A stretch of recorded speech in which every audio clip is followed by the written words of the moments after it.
7 కొమ్ములున్నాయి అన్నారు. రెండవది 7 కన్నులు ఉన్నాయి, 7 ఆత్మలు కలిగి ఉన్నారు అనే విషయాన్ని దేవుని పేరు యోహాను భక్తుడు తెలియచేశాడు. ఇలా వధించబడుట అనేది ఎలాగూ, అది ఒక మాట చదువుదాం. ఆదికాండము 3వ అధ్యాయము 21వ వచనము చదువుదాం. దేవుడైన యెహోవా ఆదామునకును అతని భార్యకును చర్మపు చొక్కాయిలను చేయించి దేవుని పేర వారికి తొడిగించాడు. కారణము ఆదాము అవలు చేసిన పాపము. అందుకే దేవుడు పిలిచాడు, ఆదామా నీవెక్కడున్నావు అంటే ఆదాము అంటాడు ఏమని, నేను చెట్టు చాటున దాగుకుని ఉన్నాను. చెప్పలగొడదాం. ఇవాళ చెట్టు ఏమిటంటే సిలువ అన్నాడు. మొట్టమొదటి ఆదామునే దాచిందే దేవుని పేరు వల్ల ఆ చెట్టు సిలువ అన్నారు దైవజనుడు. ఇవాళ ఎందరిని దాస్తుందో. యేసుక్రీస్తు వారు సిలువలో వేలాడారు, శ్రమలు అనుభవించారు. అందుకనే అపొస్తలుడైన పౌలు రాశారు, సిలువను గురించిన వార్త నశించుచున్న వారికి వెరితనము గాని రక్షించబడిన మనకు దేవుని శక్తి. చెప్పలగొడదాం. ఇవల్ల ఈ రేపటి నుంచి ఆ శక్తిని అందుకోవాలి. సంఘం సిలువ శక్తిని అందుకోవాలి. ఆయన శ్రమలను జయించాడు గనుక ఇవాళ, అందుకే ఇవాళ సంఘానికి శ్రమ లేకుండా చేశాడు. ఆయన శ్రమలు అనుభవించాడు. విజయరాజు గారు చెప్పారు, మన శ్రమలు ఆవగింజ లాంటివి. నిజమే. ఆయన శ్రమే కొండ లాంటి శ్రమ, బండ లాంటి శ్రమ. అందుకనే ఆనాడు ఆదాము మొదలుకుని ఈనాడు కడపటి ఆదాము వరకు దేవుడు పాపము చేసిన వారిని దాస్తున్నాడు. చెప్పగలుగుదాం. రేపు ఆయన వారిని విమోచించేవాడు ఆయనే, కాపాడువాడు ఆయనే, రక్షించేవాడు ఆయనే. అందుకనే ఈ కడవరి కాలంలో దేవుని వార్త, దేవుని సువార్త, దేవుని పర దేవుడు ఏ రీతిగా అందించబడాలో అందిస్తా ఉన్నాడు. దాచింది ఆదామును. అందుకనే ఆదాము చేసిన పాపమును బట్టి వీళ్ళ ఆదామును దేవుడు శిక్షించలే. ఏమంటే గొర్రె పిల్లను తెచ్చి వధించాడట ఏదేను తోటలో. చెప్పలగొడదాం. ఒక గొర్రె పిల్ల అప్పుడే వధించబడింది. వధించబడటం అంటే సామాన్యము కాదు. ఇవాళ క్రీస్తు ఈ లోకము కొరకు, నీ కొరకు, నా కొరకు వధించబడ్డాడు. వీళ్ళ ఆదాము అవల కొరకే, ఏ పాపము తెలియని, ఏమి ఎరగని ఒక గొర్రె పిల్ల వధించబడింది. ప్రియులారా, వధించబడింది. దాని చర్మాన్ని తీశాడు ఏదేను తోటలో. దాని చర్మాన్ని తీసి దాన్ని చొక్కాయిలు కుట్టాడు. మొట్టమొదటి టైలర్ యేసు ప్రభువే. చెప్పకూడదాం. మనందరికీ వస్త్రాలు ఇచ్చాడు దేవుడు. ఇవాళ ఎన్ని వస్త్రాలు! పూర్వకాలము బైబిల్ మిషన్ స్థాపన దినాలలో అన్నం ఉండేది కాదు.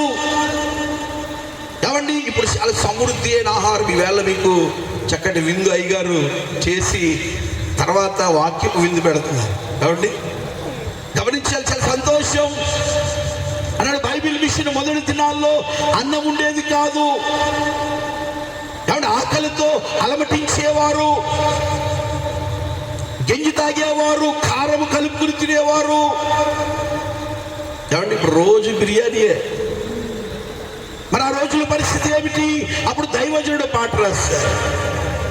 అన్న వస్త్రము లేక అల్లాడినా నాకు, అన్న వస్త్రము లేక అల్లాడినా అన్న నీలో సాగిన అన్న వస్త్రములకై, అన్న నీలో సాగిన అన్న వస్త్రములకై నిన్ను కొలిచెదారా.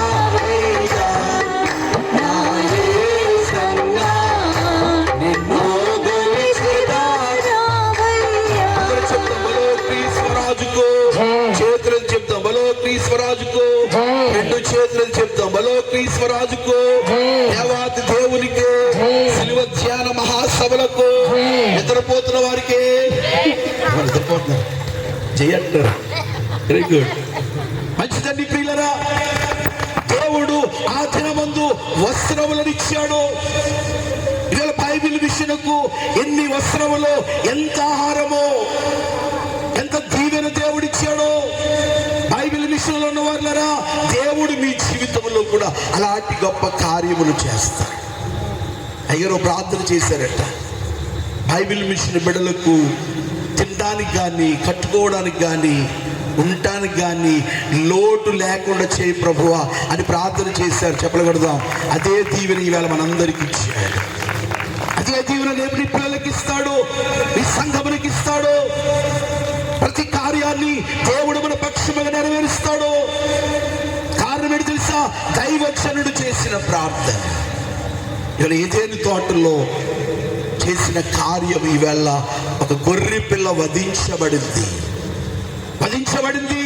ఏ పాపము తెలియని ఒక గొర్రె పిల్ల ఆదాము అవ్వ కొరకు వధించబడింది. ఇవాళ ఏ పాపము తెలియని యేసుక్రీస్తు వారు నీ కోసం, నా కోసము వధించబడ్డారు. చెప్పగలుగుదాం. శ్రమలు పడ్డారు. ఇలా శ్రమను గుర్తించాలి సంఘం, లోకము గుర్తించాలి.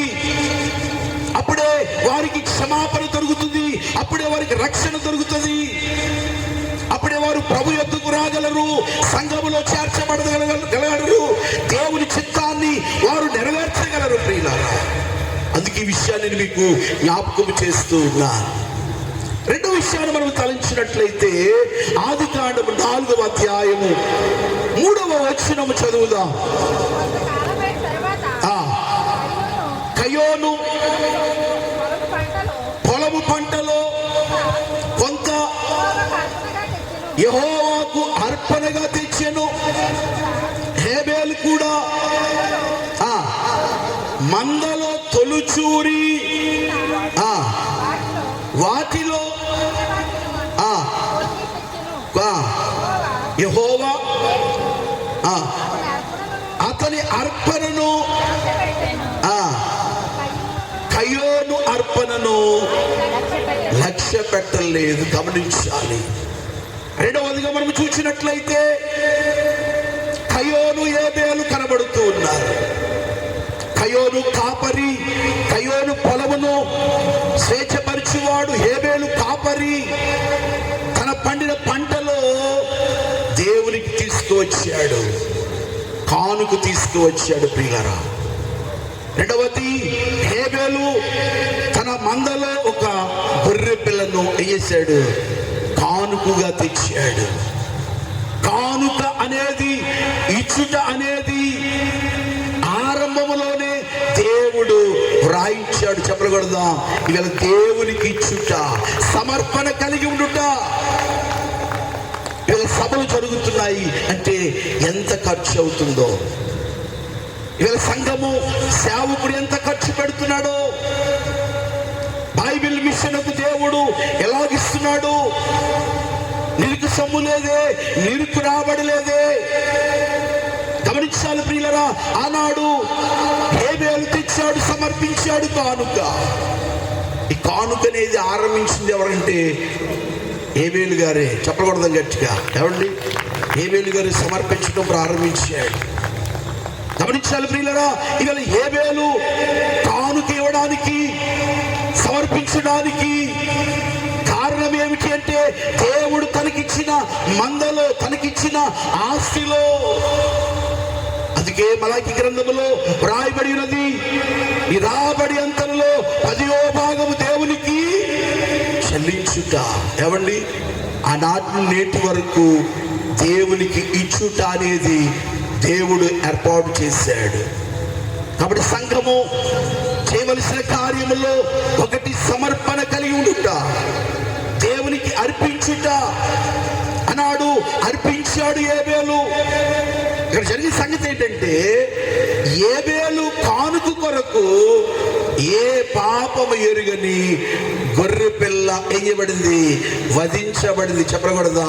యేసుక్రీస్తు వారు కూడా ఈ లోకములో తన తండ్రి దేవుడు ఈ లోకానికి కానుకగా ఇచ్చేశాడు, ప్రపంచానికి కానుకగా ఇచ్చేశాడు. దేవుని పని విధాలా ఆయన ఎన్ని శ్రమలు పడాలో, ఎన్ని కష్టాలు పడాలో ఆయన చూస్తానే ఉన్నాడు. అందుకే ఆయన గెత్సేమనే తోటలోకి మాట్లాడాడు, తండ్రి ఏమండి నీ చిత్తం అయితే ఈ గిన్నె నా యొద్ద నుండి తీసివే. ఏమండి ఆ గెత్సేమనే తోటలో ఎంత శ్రమ అనుభవిస్తున్నాడు ఆయన, ఎంత కష్టం అనుభవిస్తున్నాడు. అందుకని ఆయన శరీరములో నుంచి చెమట బిందువులను రక్త బిందువులుగా కారినట్లుగా, ఏమంటే ఆయన శరీరములో నుంచి కారిన రక్తమును ఏమంటే శరీరీతిగా సిలువలో రక్తము కార్చాడేమో కానీ ఆత్మరీతిగా ఆయన గెత్సేమనే తోటలో రక్తమును కార్చాడు. చెప్పకూడదాం, రక్తమును కార్చాడు. అందుకని ఈ మాటలు నీకు తెలియజేస్తున్నాను.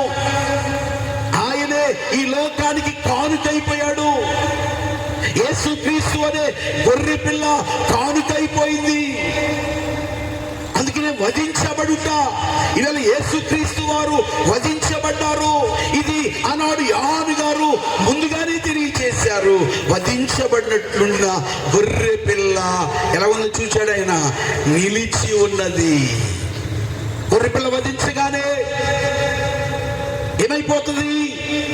కత్తి తీసుకుని ఏమండి ఆ కత్తితో నరికినప్పుడు మొండు ఒక పక్కకి, పీకి ఒక పక్కకి పడిపోద్ది.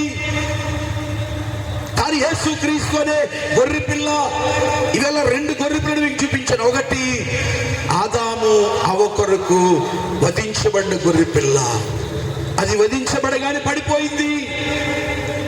హేబేలు ఏమంటే అర్పించిన అర్పణలో వధించిన గొర్రె పిల్ల కూడా పడిపోయింది. కానీ యేసుక్రీస్తు వారు దేవుని పిల్ల అప్పటి నుంచి ఇప్పటి వరకు నిలిచి ఉన్నాడు, పడిపోలేదు. ఇక ఎందరి హృదయాల్లో ఆయన ఫలింపు చేస్తున్నాడు. చెప్పకూడదాం, ఎందరి మనస్సులలో ఆయన వధించబడి ఉన్నాడు. అందుకని మూడవది చూద్దాం. ఆదికాండము 22వ అధ్యాయము. ఆదికాండం 22వ అధ్యాయము మొదటి వచనాన్ని ఒకసారి చదువుదాం. ఆ సంగతులు జరిగిన తరువాత దేవుడు అబ్రహామును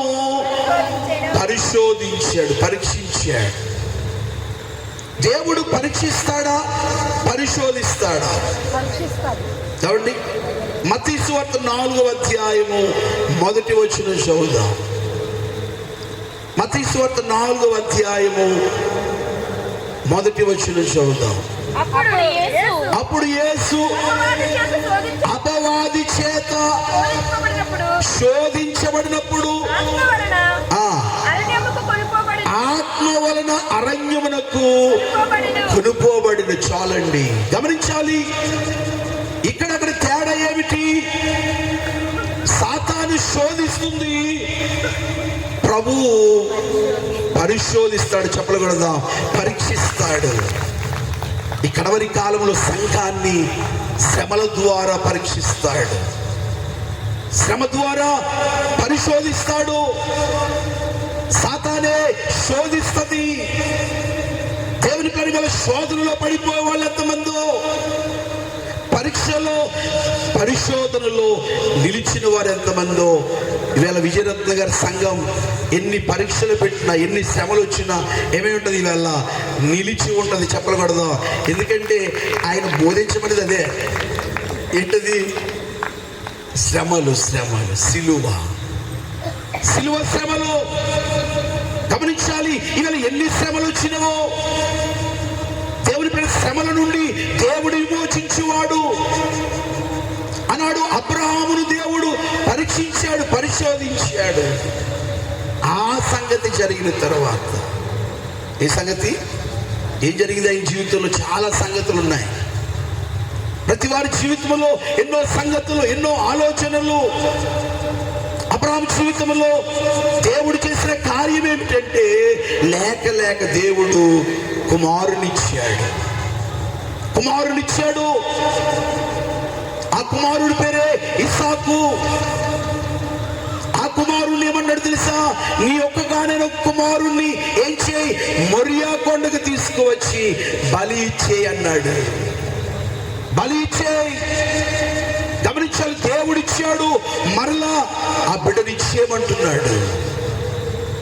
ఏమండి, ఆనాడు అబ్రహాము ఎంత విశ్వాసం కలిగి ఉన్నాడో, అందుకే అబ్రహామును విశ్వాసులకు తండ్రి అన్నారు.